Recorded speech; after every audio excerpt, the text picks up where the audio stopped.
Good afternoon, everyone. Welcome to our fourth Electrical Engineering Pioneer Series. Today, our featured pioneer is Professor Solomon Golomb. Um, it's actually a tremendous delight and an honor to introduce Professor Sol Golomb. He's a true, not just an electrical engineering pioneer, from our department's viewpoint, but a true pioneer in the field, but also a USC pioneer. It's a very multidimensional person. He is his contributions to research in mathematics and in communication sciences and so on are legendary. But he also has been a wonderful mentor and teacher to many people. Generations of people that have gone through USC departments here, but also all over the world. And he's also been a mentor and sort of almost a sage to people at USC, and directing USC to where it is today. And so it's truly an honor. He is both a university professor and a distinguished professor, an honor not held by that many people at the university. He's been honored by the USC Presidential Medallion. And also, of course, the National Medal of Science by President Obama. And his honors go on. In fact, we need a course on that. To talk about Sol's contributions and how he has touched many aspects of both our department and our university, but also the field. So today's event actually is going to be emceed by our colleague, Professor Sandy Alexander Sawchuk, former chair of the E-Systems Department, and Len Silverman chair in electrical engineering. Sol first, the format, if you're not familiar with the Pioneer Series, it honors our colleagues who've kind of shaped our department to what it is today and how it's going to move forward over the last, over 50 years. Sol has been here. And he'll share his both professional sort of trajectory, so inspiring us, and also experience at USC. And then Sandy will have a conversation with him here as a part of our oral history capture tradition, so that these things can live on for generations to come, to learn from our leaders. And we will, after this presentation and conversation, we'll move our gathering back to the gerontology patio for a reception, and also honor sort of our students who've been doing a great job presenting as part of this EE Research Festival. So it's a special day today, so that we were able to honor Sol as a part of our EE Research Festival, the fifth one in its series. So Sol, again, it's a great honor and delight.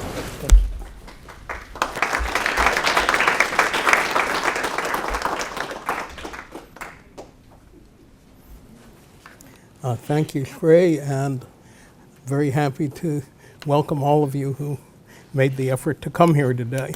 What I'm going to be talking about is sort of a summary of my technical career, which spans more than 60 years. And in my slide presentation, I didn't have a chance to do a third round of proofreading, so there are some typos that never got corrected, and mostly they're in the spellings of proper names, so don't worry too much about those.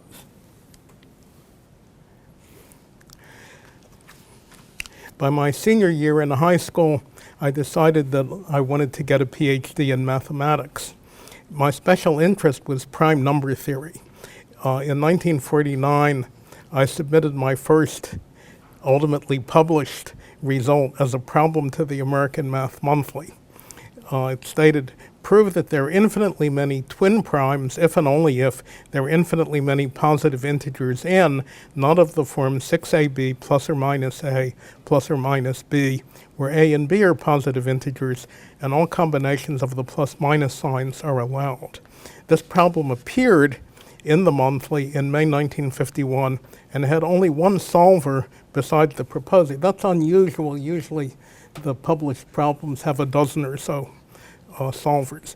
But this result has been subsequently rediscovered and published, usually by people with the delusion that it will help them prove the still unsolved twin prime conjecture that for infinitely many prime numbers p, the number p plus 2 is also prime. I'll say a little bit more about that conjecture later. I was an undergraduate at the Johns Hopkins University from September 49 to May 51, a period of 21 months. I took my last final exam just before my 19th birthday and graduated with an A average, Phi Beta Kappa, general and departmental honors, and a BA in mathematics. And I met the full units requirement for graduation by taking twice as many courses as everyone else, and I saved time by never taking notes, but by paying close attention in class, and I also maintained a very strict and efficient schedule for those 2 years. When I graduated, the summer of 51, I took the first of my 4 summer jobs at the systems engineering section of the Glen L. Martin Company, now part of Lockheed Martin. And then the Martin Company was still at its original location in Middle River, Maryland, just east of my hometown of Baltimore. That first summer, I worked in a controls group where I was exposed to the Nyquist stability criteria, Laplace transforms, and poles in the left half plane for stability. The subsequent 3 summers at Martin, I worked in a communications group, and I found that subject much more interesting. Having been a, quote, graduating sophomore at Hopkins, I hadn't applied to graduate schools, so I spent the next academic year, 51-52,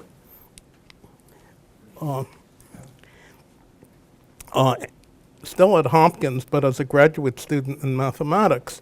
And I found I later realized that was a great advantage for my way of learning, because the Hopkins approach was very specific rather than highly abstract. At Harvard, the approach was so abstract that the math graduate students there learned all about abstract harmonic analysis without knowing what a Fourier series was, and abstract harmonic analysis was a generalization of Fourier analysis.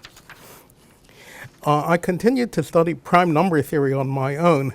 My most important discovery was a formula involving something called the von Mangold function, capital lambda of n, which is log of p if p is a prime or any power of a prime, but 0 otherwise. So it basically isolates the prime numbers.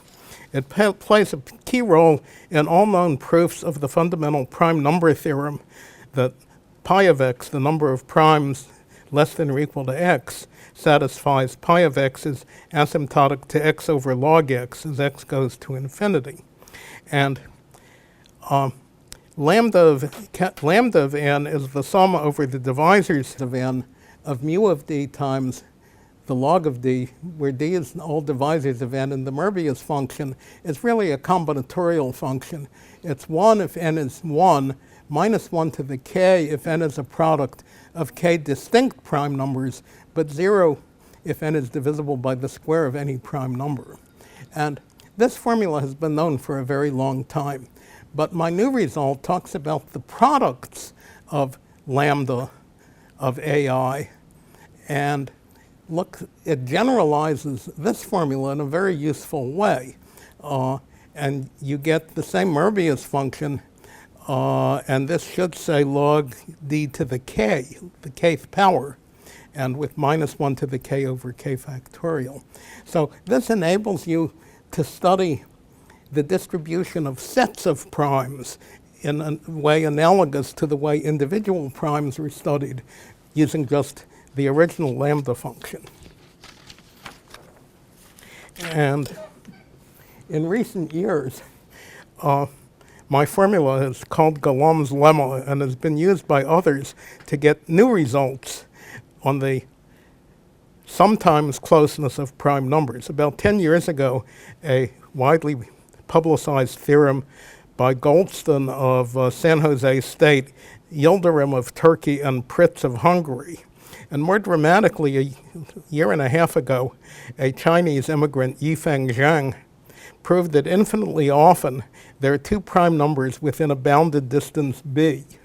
Now, Zhang's original result had B equal to 70 million. But a worldwide coordinated effort with some new ideas has reduced B to 246, a lot smaller than 70 million, but still a lot larger than 2. And this is the title page of my PhD thesis at Harvard.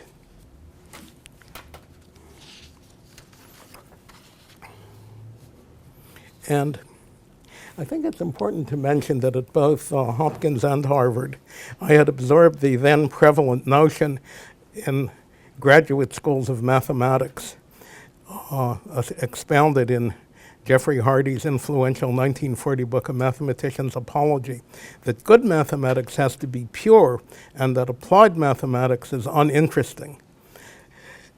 And at the start of my 4th summer at the Martin Company in June '54, the leader of the communications group, Tom Wedge, introduced me to 2 things that changed the course of my life. He had attended a short course at MIT on a recent new subject called information theory. At his suggestion, I read an early book on the subject by an Englishman named Woodward, titled Probability Information Theory and Applications to Radar.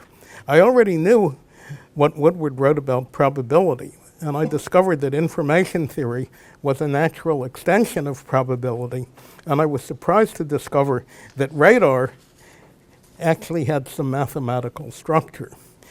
Tom Wedge also told me about a problem that was discussed at a meeting he attended. He described it as involving a tapped delay line with feedback, but today I would call it a binary linear shift register with feedback. And for some combinations of the taps along the delay line, as he described it, which were then summed by a half adder, in other words, mod 2 arithmetic, and fed back into the delay line, sometimes very long binary sequences were produced, but other times, with different combinations of taps, you got much shorter sequences. People were interested in when did you get the long sequences. And he asked me, was this a problem I could help with? I said I thought so. And that's how I got involved with shift register sequences. My approach was to look at power series generating functions over finite fields. The power series approach yields more information than the more typical linear algebra matrix theory approach. And this was the first of many examples where my pure mathematics was directly applicable to a real practical problem. And my career has been largely defined by being told of important practical problems that I had the right tools from pure mathematics to solve. In fact, my professors at Harvard took great pride in telling us that none of what they taught had any possible applications.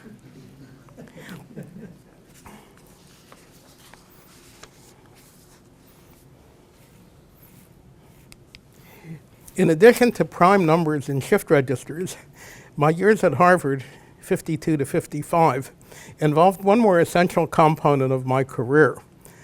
I had heard of a puzzle problem that said, suppose you have a box of dominoes and a checkerboard, and each domino covers 2 adjacent squares of the board, but a pair of opposite corners are removed.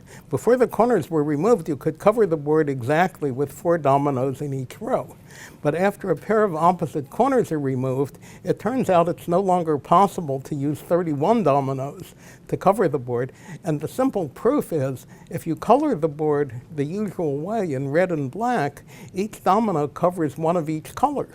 But you remove 2 of the same color if they were opposite corners, So I decided to generalize that problem to shapes of more than 2 squares, which I called polyominoes.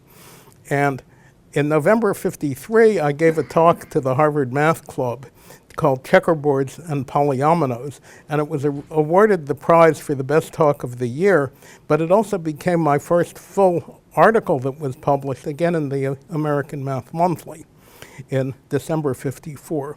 And subsequently, I published the book Polyominoes with Charles Scribner's Sons, mostly a literary rather than a technical publisher. And the book appeared in a British edition, George Allen and Unwin, a Russian translation, a second Princeton University Press hardcover and paperback, and just earlier this year, a Japanese translation. And I'm overdue in producing the changes for the third edition, again from Princeton.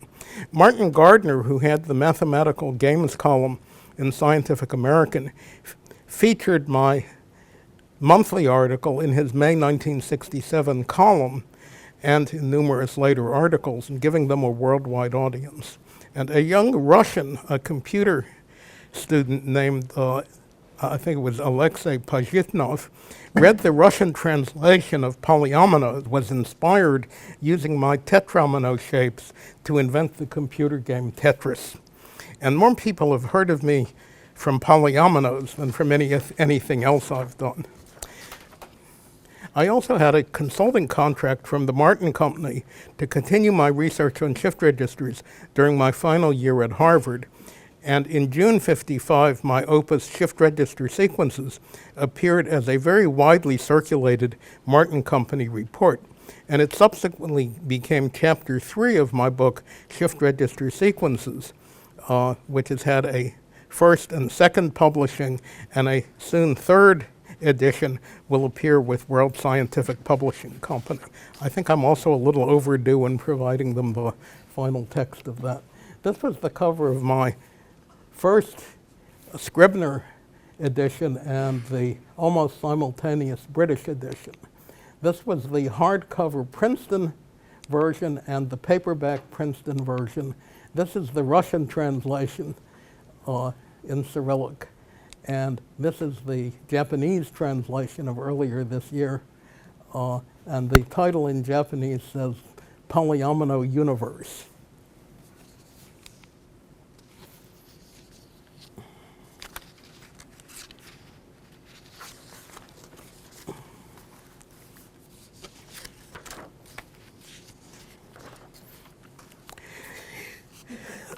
So a few days after the appearance of my Martin Company opus, I left in June '55 for a year on a Fulbright fellowship at the University of Oslo.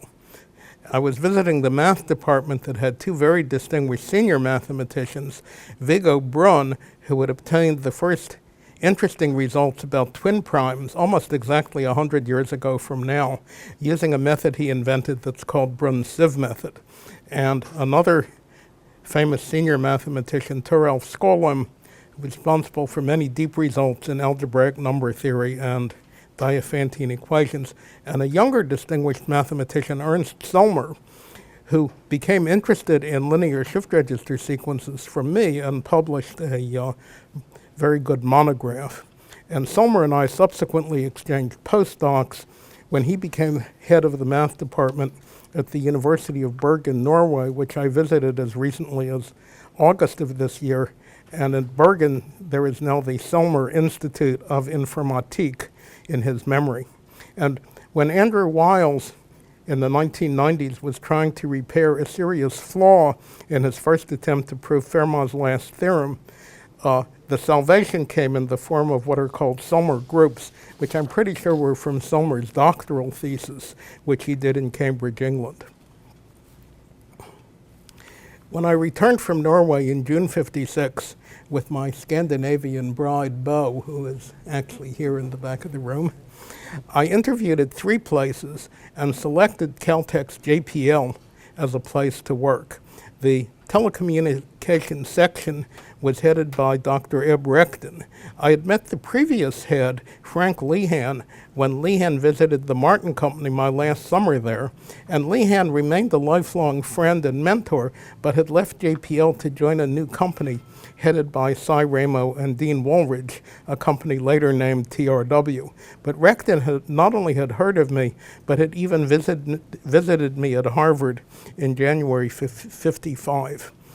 It's interesting that I had been all over Europe before journeying further west than Frederick, Maryland, for my summer '56 interview at JPL.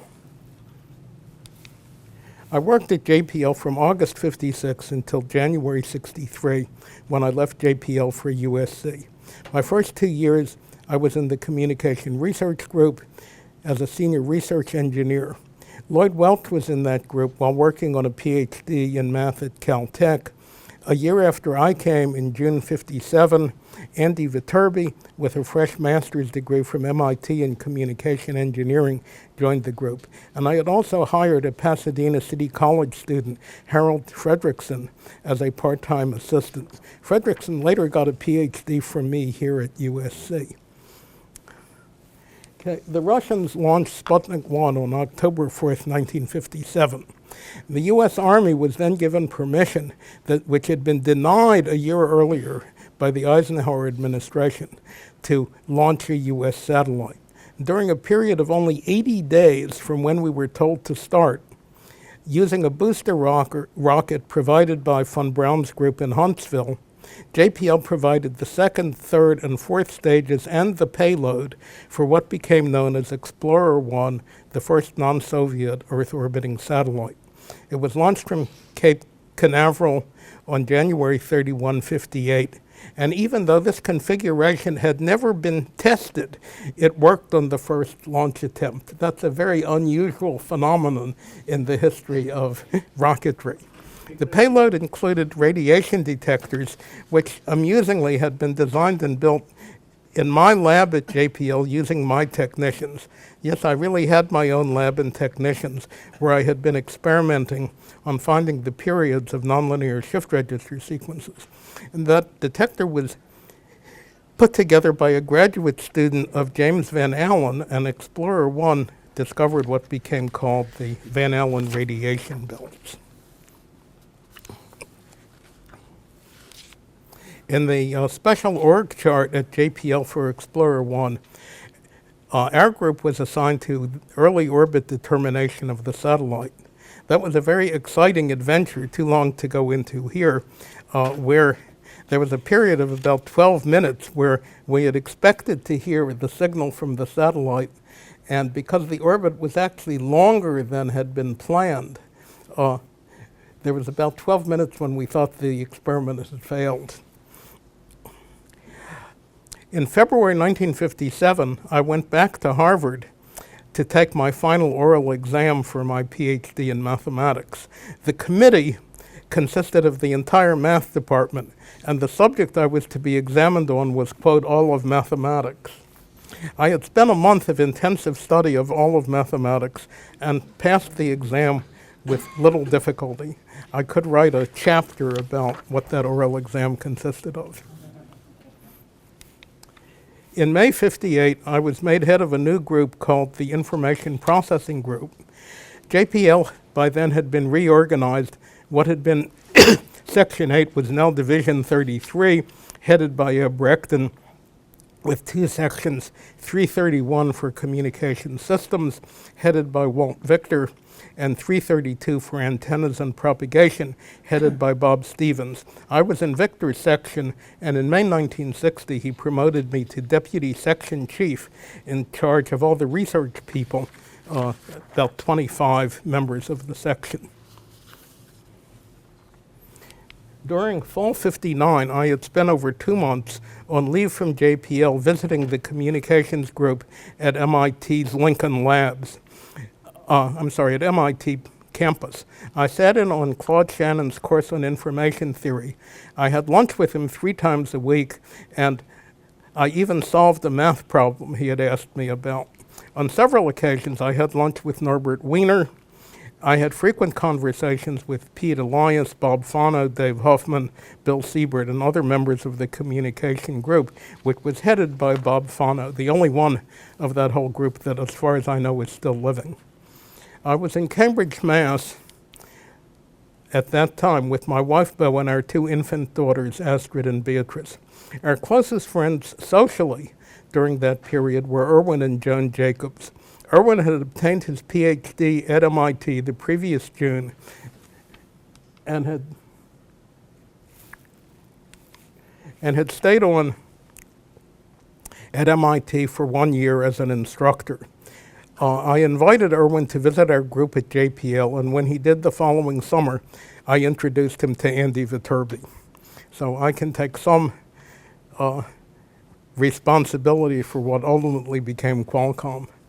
During fall '59 at MIT, there was a weekly seminar on the newly developing field of algebraic coding.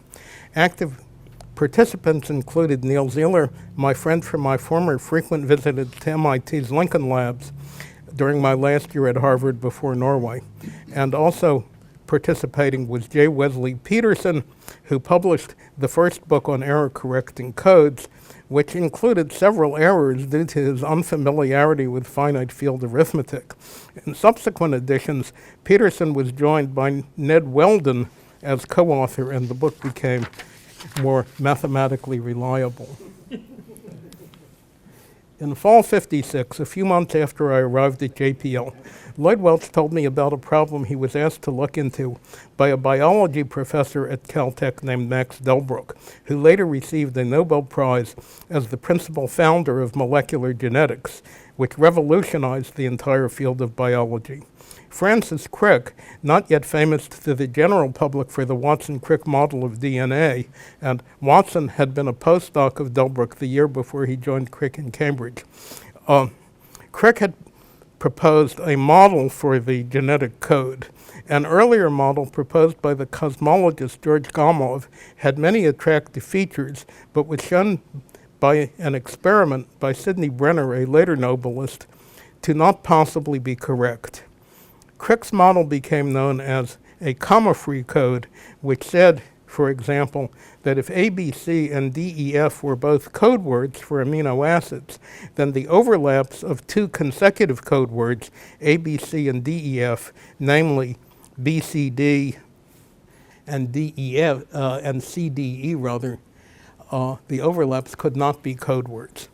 Like Golomb's discredited model, Crick's model also had the advantage that using three-letter code words from the four-symbol alphabet of DNA, usually abbreviated A, C, G, and T, the 64 triplets, 4-cubed combinations, could code for exactly 20 amino acids. And it was believed correctly, it turns out, that 20 was the number of amino acids that needed to be coded for all living organisms. In addition to Lloyd Welch, another math PhD student at Caltech, Basil Gordon, who had been a friend and fellow undergraduate of mine at Hopkins, and Basil and I first met on opposite sides of a chessboard representing our rival Baltimore high schools. Basil was also enlisted by Delbruck to look at comma-free codes. So instead of confining ourselves to the biological case of word length k equals 3 and alphabet size n equals 4, we looked at the general case of word length k and alphabet size n and found bounds on the maximum size of comma-free dictionaries. Our first paper on this, Comma-Free Codes, by Golomb, Gordon, and Welch, was published in 1958 in the Canadian Journal of Mathematics. But Delbruck urged me to look specifically at the case k equals 3, n equals 4. One of my results showed that in a maximum size 20-word comma-free dictionary, in a sequence of dictionary words, the same symbol would never occur 4 times in a row. At that time, experimental data was very limited, but it was enough to show that in actual DNA sequences, the same symbol did occur 4 times in a row, and that basically killed the comma-free hypothesis for molecular genetics. What Golomb and Crick had both been concerned about was how do you synchronize where the 3 symbols are that you look at to produce an amino acid. It turns out nature does something much easier. Among the triplets that are used as code words, some of them are start and stop signals telling you when the sequence begins, and you just count off 3 at a time from where you start until you reach a stop signal. So nature wasn't as sophisticated as many of the rest of us were. And the second paper, Construction and Properties of Comma-Free Codes, by Golomb, Welch, and Delbruck, Gordon was no longer available. As soon as he got his PhD at Caltech, he was drafted as a private in the US Army. That appeared in '58 in a Danish publication Biologiske meddelelser av det kongelige danske videnskabernes selskab, the biological proceedings of the Royal Danish Scientists Society. And USC professor Bob Schultz, who was our first speaker in the Pioneer series, discovered a construction for comma-free codes that actually achieves the upper bound for all odd word lengths k greater or equal 1 and all alphabet sizes n greater or equal 2. The case of even word length is much more complicated, and the basic bound on dictionary size, which is achieved for odd word length, cannot be achieved for even word length and large alphabet size. How large is large for this purpose has been successively improved from 3 to the j in our first paper to 2 to the j plus j to a polynomial in j, where j is half the word length. But the numerical evidence suggests that n equals 4 is always large enough. This is a problem awaiting a solution worth a PhD thesis. During fall 1954, while at MIT, I revisited two friends at Lincoln Labs, Paul Green and Bob Price, who were the pioneers in planetary radar. A couple of years earlier, they reported detecting a radar signal bounced off of Venus using a long pulse radar sequence modulated by a linear shift register sequence of period 8191, and reported in Science magazine that the probability that their detection was spurious was less than 1 in 10 million. However, at the next, then most recent inferior conjunction of Venus, its nearest approach to Earth, they were unable to repeat the previous success. I reported this when I got back to JPL. Walt Victor was convinced that JPL had the technology for a successful radar detection of Venus at the next favorable conjunction in March '61. The problem was that NASA, formed months after Explorer 1, was now overseeing JPL and had decreed that JPL was to do engineering but not science. Ebrakton, very resourceful, pointed out that JPL was preparing to launch a space probe to the vicinity of Venus, and for this purpose, it would be useful to know where Venus actually was. Another recent member of our communications group at JPL was Richard Goldstein. Like most of the researchers who did not already have PhDs, he had enrolled in a PhD program. In his case, it was in EE at Caltech. He proposed to his advisor, Professor Hardy Martel, that he would like to make the radar detection of Venus his thesis topic. Martel was convinced that this project would not succeed and agreed that it could be used as a thesis topic, but with the caveat, no echo, no thesis. Walt Victor appointed me, quote, project leader on the Venus radar detection program. I was a bit worried about what that involved, but he told me that my main task was to make certain that each engineer contributed a detailed write-up to the final report, which realistically listed on its front cover that the report was by Victor, Stevens, and Golomb.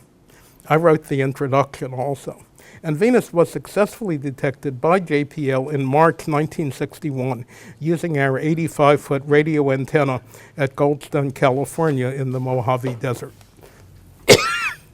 The basic yardstick for the solar system, called the astronomical unit, is officially defined as the mean value of the semi-major axis of the elliptical orbit of the Earth around the Sun, or colloquially, the distance from Earth to Sun. And it had a value that was adopted by the astronomical community, computed on two occurrences of the transit of Venus. That's when Venus crosses the face of the Sun. And those occurrences were in the mid-19th century. The next such transit actually occurred much more recently in June of 2012. Our Venus experiment, which directly measured by radar the distance between Earth and Venus, showed that the official value of the AU was off by 1 part in 1,000, a huge error which we were able to improve to a value correct within less than 1 part in 1,000,000. The previous detection by Lincoln Labs had located Venus tens of thousands of miles away from where Venus actually was. And all of the non-JPL radar attempts contemporary with ours reported values more or less consistent with the wrong value of the AU, which they thought they were confirming. Further radar observation of Venus showed that the textbook assertion about the rate of rotation of Venus on its axis was also incorrect. That's a Doppler measurement to give you the frequency shift due to the rotation. In May 1960, at a major meeting of the International Union of Radio Science in Washington, D.C., I presented a major address titled "The Role of Ranging Experiments in Space Exploration." The original invitation had gone to JPL director Bill Pickering, who passed it on to Eb Rechten, who passed it on to me. I had designed an interplanetary ranging system at JPL using binary phase modulation of an RF carrier that basically counted RF cycles and thus potentially provided extreme range accuracy. In my ERSI talk, I mentioned planetary radar, on which we were already working at JPL. I also described a sensitive test of general relativity that could be performed. Suppose we had a Mars probe with a transponder for a ranging signal. When the Mars probe reached the opposite side of the Sun from the Earth, there would be two relativistic effects.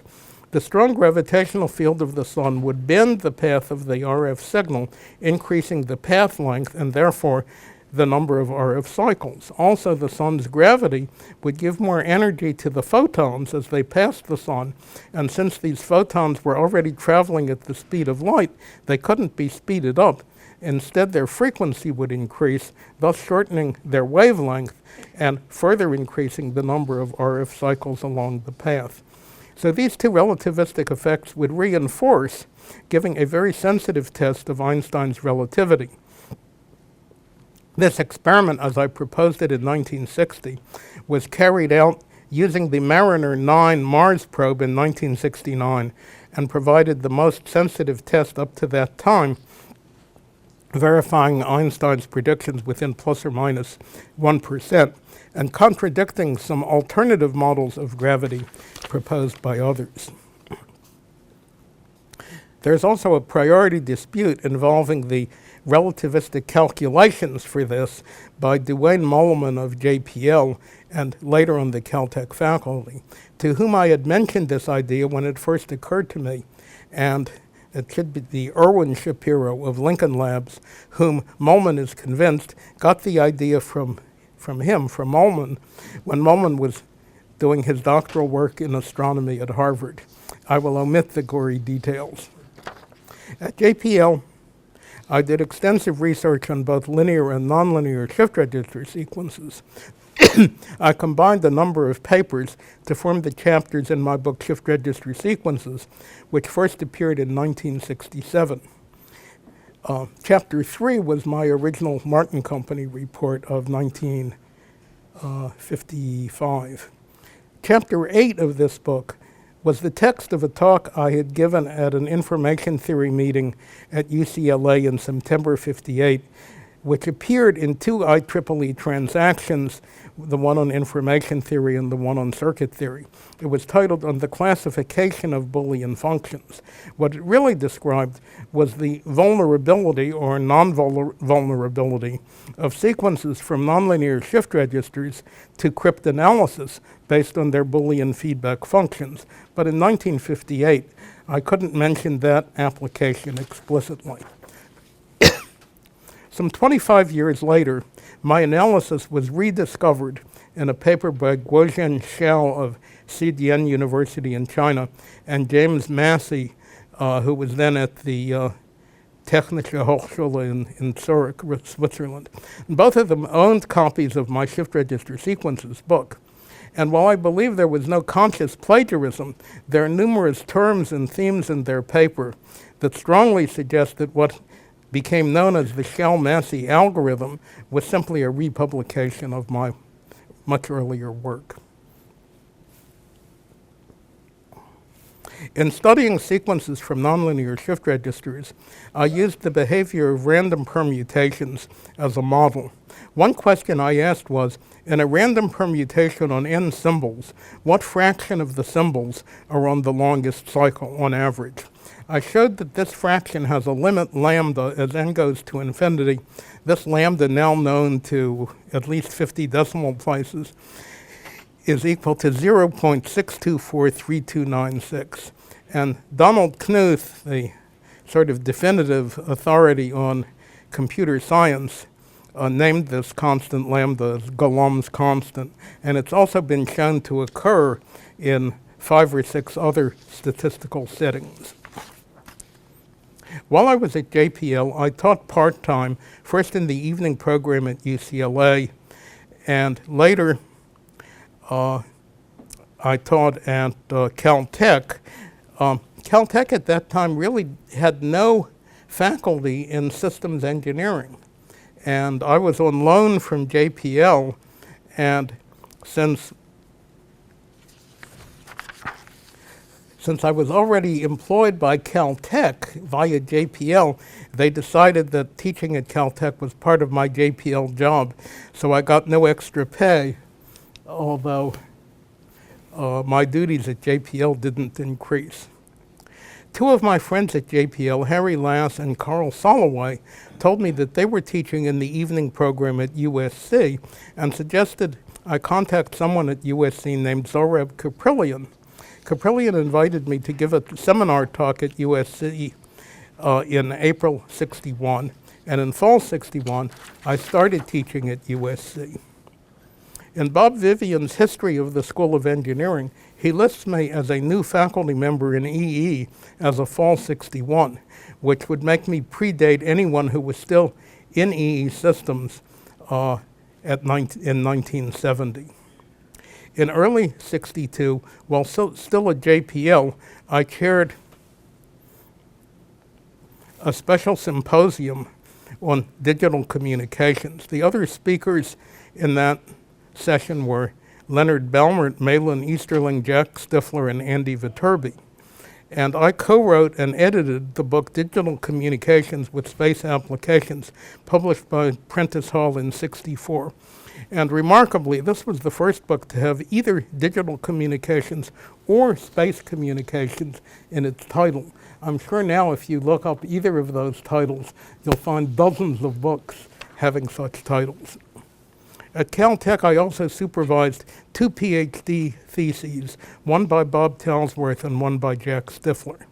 And de facto, I largely supervised Len Belmert's thesis, but I told him it would look better on his resume to have Marshall Hall Jr. at Caltech as his advisor of record. Also, Andy Viterbi's thesis was closely linked to what he was doing for me at JPL, but I was not yet connected to USC, and his advisor of record was Greg Young, who, to the best of my knowledge, was a full-time Hughes Aircraft employee who only taught at USC in the evenings. Between '54 and '65, at least a dozen members who were in the communications group at JPL were subsequently elected to the National Academy of Engineering, and several of us to the National Academy of Science as well. The most newly released list of recipients of the National Medal of Science, not yet actually awarded, includes a 3rd member from that JPL group, Tom Kylath, who joins Andy Viterbi and me as recipients.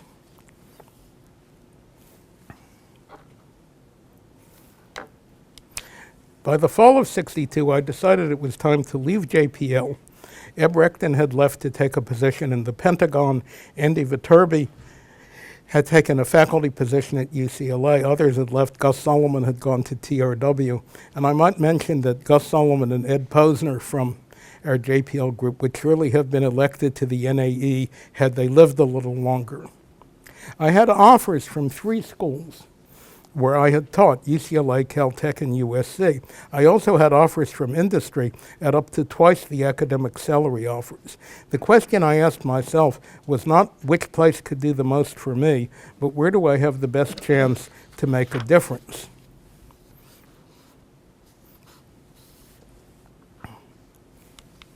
My long-term intention had always been to be at a university.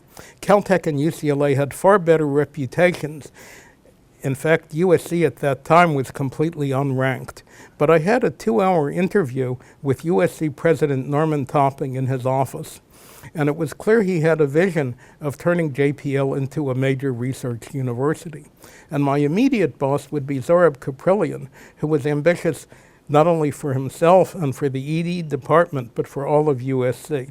He was a master of persuasion and a genius at getting things done. From my point of view, USC also had other advantages. At Caltech, Professor Charles Pappas told me that at Caltech, no one has any influence if they don't at least have a Nobel Prize. At UCLA, I was told, the UC bureaucracy is such that no one has any ability to affect anything. So I joined the USC faculty full-time for the spring semester of 1963, and I've never looked back. With Zorab's encouragement, I started recruiting right away. I visited Stanford, where I had a friend, Norm Abramson, on the faculty.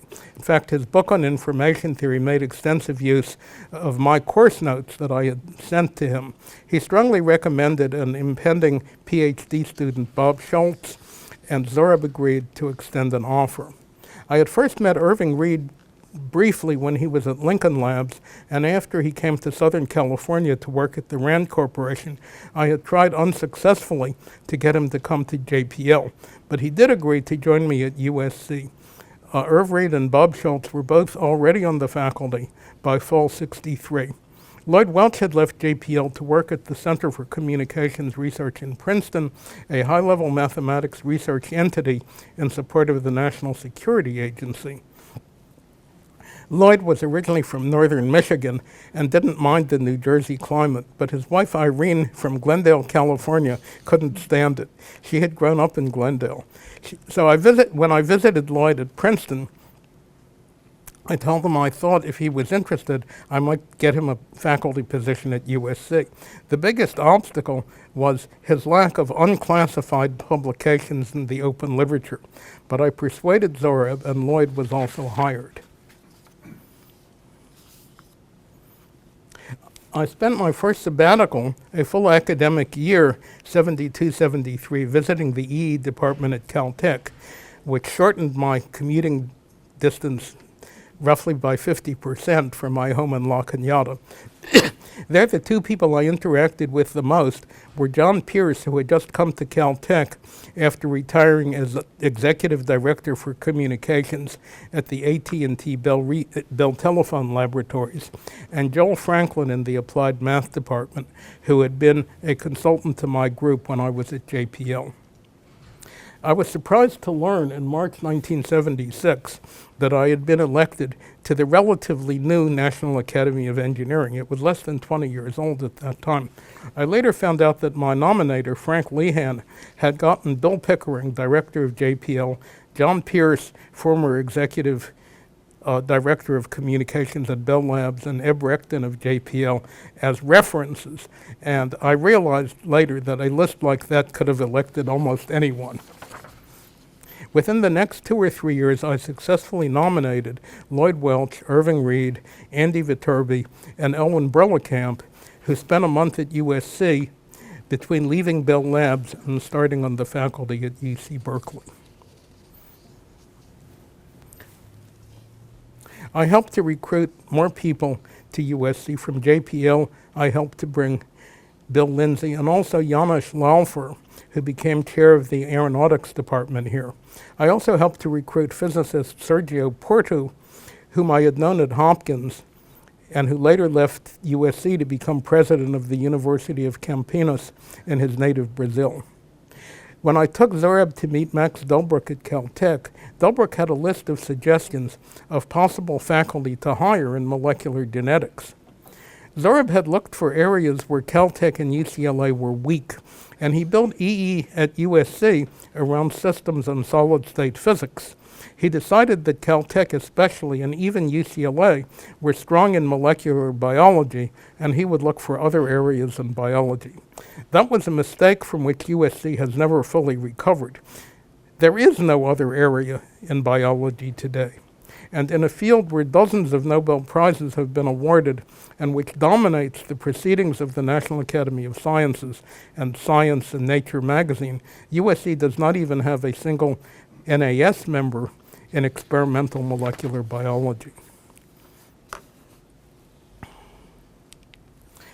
At USC, I had more time to concentrate on my research and writing papers for publication. An early USC paper, run-length encoding, became a widely used lossless data compression technique and was adopted, for example, for sending back scientific data from the Mars rover landers. A pattern I devised originally for coded pulse radar was popularized in Martin Gardner's column as Golomb rulers, and these have been applied in fields as far-ranging as X-ray diffraction crystallography and how to arrange the spacing of arrays of radio telescopes to maximize the amount of interferometry information obtained from stellar radiation. About 38 years ago, before the age of email, I received a letter from a famous communications engineer at General Electric named John Costas. He had been trying to construct frequency hopping patterns for radar and sonar that would have optimum thumbtack ambiguity functions, as they're called, but he had only been able to construct examples up to size 12 by 12. I named these patterns Costas arrays. I discussed them with Lloyd Welch, with my former postdoc Abraham Lempel, and with my PhD student Herbert Taylor. The two major infinite families of examples, as they are called today, are the Welch construction and the Golomb construction. All the systematic families of constructions are based on primitive roots in finite fields. An elementary concept in the type of mathematics I was interested in since high school, but not part of the usual curriculum of engineers or even of applied mathematicians. In early 1990, I spent part of a sabbatical visiting the Electrical Engineering Systems Department at Tel Aviv University, the only other university in the world, I think, that still has separate departments of systems and electrophysics. There, Professor Nadav Levanon, son of a former mayor of Tel Aviv, and both then and now Israel's leading expert on all aspects of radar, told me of a problem that the worldwide radar community was wrestling with. I quickly realized that I already knew the solution in another context, and this led to a major article I published in the IEEE Transactions on Aerospace and Electronic Systems. Much more recently, when I visited Tel Aviv University in June 2013, Levanon showed me an ultra-sensitive radar they had implemented using these Golomb codes, as he called them. And he had another group demonstrate an application of these codes to optical communications that they said achieved a 10 dB improvement over the previous standard method. About 30 years ago, I invented a family of combinatorial designs that I named Tuscan squares. I was able to find a possible application to hold signal interference to a minimum in a multi-user environment, but this is a difficult application to describe. Much more recently, in summer of 2009, I was in Osaka, Japan, attending an annual meeting of puzzle enthusiasts where I am known exclusively as the inventor of polyominoes. My invited talk at that meeting was titled Polyomino no Rekishi, the history of polyominoes. Another puzzle enthusiast at that meeting, Dr. Richard Hess, who has a BS and a PhD in physics, mentioned a puzzle-type problem he was having trouble with. Suppose there is a group of N people, and on consecutive evenings at dinner, you want each person seated next to every other person at least once. How can this be achieved in a minimum number of evenings? The solution, I quickly realized, is a natural use of Tuscan squares, both for a King Arthur type round table and for a lunch counter type of table with two ends. The article I wrote about this listing Dr. Hess as a co-author, was accepted for publication by the Canadian journal Ars Combinatoria, but because of its heavy backlog, the article isn't scheduled to appear until early 2015.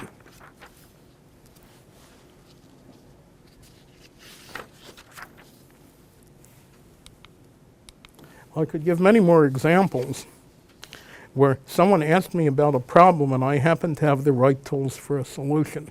The kind of pure mathematics I was most interested in, and which I learned extensively, often on my own while a graduate student, turned out to be ideally suited for addressing many of the practical problems associated with the newly emerging fields of digital computation and digital communication. I had never expected to be elected to the National Academy of Sciences because what I worked on didn't neatly fit into any of its numerous sections. But around the year 2000, they formed a new section, number 34, for computational and communication science. That was a good fit, and I was elected in 2003. Many other awards, honorary degrees, etc. have followed.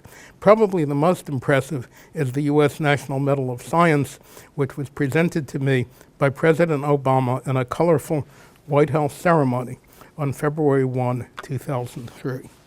I have pictures of a few other book jackets, and my Xerox cut off and omitted the third author, Robert Schultz. And this, I think, was the first edition of Digital Communications with Space Applications. And this was the first edition of shift register sequences. And of the dozens of pentomino sets that have been produced all over the world, this is the one I find most interesting. This is a Japanese set where the 12 pentominoes are in the shape of the 12 signs of the zodiac. Okay, I think that's all I wanted to say, and I've probably used a little more time than I was supposed to. Thank you all very much.